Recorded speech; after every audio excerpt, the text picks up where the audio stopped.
গত 19শে মে মহামান্য আদালত রায় দিয়েছেন যে ফেডারেশন যদি আমাদের সিনেমা সংক্রান্ত কোনো কাজে বা শুটিংয়ে বাধা দেওয়ার চেষ্টা করে তাহলে আমরা পশ্চিমবঙ্গ সরকারের তথ্য ও সংস্কৃতি দপ্তরকে জানাবো এবং দপ্তর তখন ব্যবস্থা নিতে বাধ্য থাকবে। আদালত পরিষ্কারভাবে জানিয়েছেন আমাদের বিরুদ্ধে ফেডারেশনের এই অঘোষিত ব্যান আমাদের কাজ ও জীবিকার অধিকারের পরিপন্থী। প্রয়োজনে তথ্য সংস্কৃতি দপ্তরের সচিব পুলিশ প্রশাসনের সাহায্য নিয়ে যেন আমাদের নিশ্চিত করেন আমরা আমাদের কাজ স্বাধীনভাবে এবং কারোর হস্তক্ষেপ ছাড়াই করে যেতে পারি।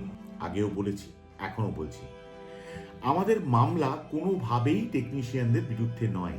ফেডারেশনের কিছু নিয়ম এবং এখতিয়ার নিয়ে প্রশ্ন তুলেছিলাম বলে আমাদের আপনাদের সঙ্গে কাজ করা থেকে আটকানো হচ্ছিল এবং সঙ্গে পরিচালকদের স্বাস্থ্য বিমাও আটকানো হচ্ছিল।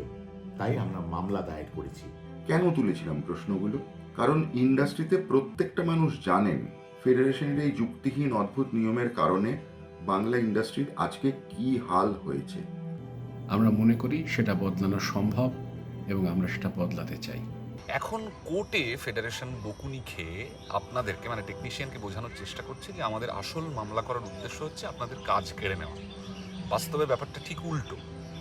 আপনাদেরকে আমাদের সঙ্গে কাজ করতে দেওয়া হচ্ছিল না, সেই জন্য আমরা মামলা দায়ের করেছি। আমরা চিরকাল আপনাদের নিয়েই কাজ করেছি এবং আগামীতেও তাই করতে চাই। আমরা জানি আপনারা বুদ্ধিমান, সবই বুঝতে পারছি। আমরা এও জানি আমাদের মামলা করার পর কি পরিমাণ হুমকি এবং সন্ত্রাস টেকনিশিয়ানদের সহ্য করতে হচ্ছে। তাই বলছি, ভুল বোঝালে বুঝবেন না। আপনাদের হয়তো বলা হচ্ছে যে আমরা ফেডারেশনের হেডসদের সঙ্গে বসে এটা সলভ করতে চাইনি, সেটা সম্পূর্ণ ভুল তথ্য, সম্পূর্ণ মিথ্যে কথা। মাননীয় মন্ত্রীদের সামনে মিটিংয়ে বসে আলোচনা করা হয় এবং আমরা সেখানে বলি যে আমরা আলোচনায় বসতে প্রস্তুত।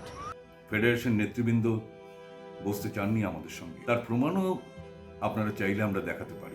আমরা সবসময় চাই যে প্রত্যেকটি টেকনিশিয়ানস সবার সাথে মিলে মিশে আমরা একসাথে মিলে কাজ করি। কারোর এগেনস্টে কোনো রকম আলাদা করে কোনো রাগ কিংবা কোনো প্রতিশোধ নেওয়ার মূলক মনোভাব আমাদের কারণ নেই।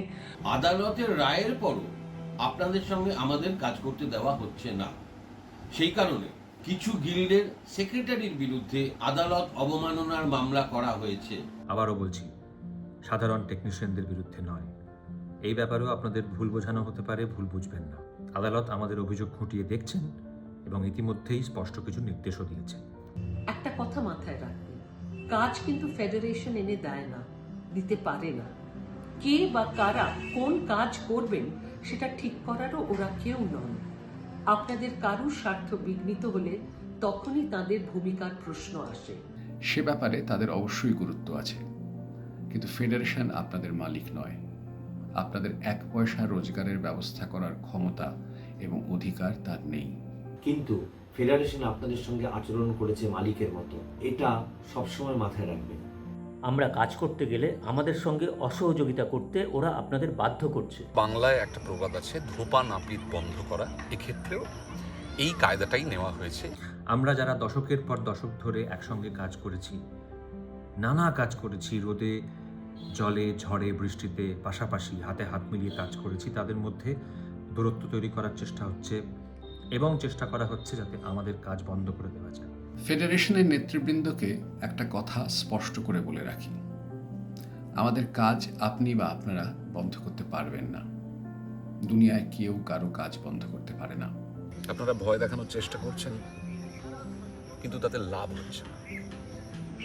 আমরা আপনাদের হুমকির ভয় এক পাও পিছিয়ে আসবো না। আমরা কোথাও পালিয়ে যাব না, আমরা কোথাও লুকিয়ে পড়ব না। এখানেই থাকবো এবং আমাদের কাজ করব, মিলিয়ে নেব।